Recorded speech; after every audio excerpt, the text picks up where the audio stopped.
মা দেউতাৰ হাতখন সদায় ধৰি ৰাখিব, তেতিয়া আনৰ ভৰিত পৰিব নালাগে। হৃদয়ত সেইজনেই বাস কৰে যিজনৰ অন্তৰ পবিত্ৰ, কিয়নো বেজীৰ ফুটাত সেইডাল সূতাহে সোমাব যিডালৰ মাজত গাঁঠি নাথাকে। যেতিয়া কাৰোবাৰ ভালৰ বিষয়ে ওলায় তেতিয়া সকলো মনে মনে থাকে, আৰু যেতিয়া সেইজনৰ বেয়া গুণৰ কথা ওলায় তেতিয়া বোবায়ো মাত মাতিব বিচাৰে।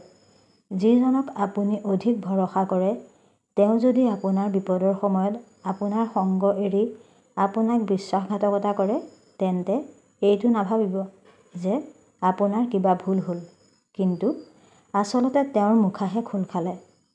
যেতিয়া বেয়া সময় আহে তেতিয়া এনে লোকৰ মুখা খোল খায়েই।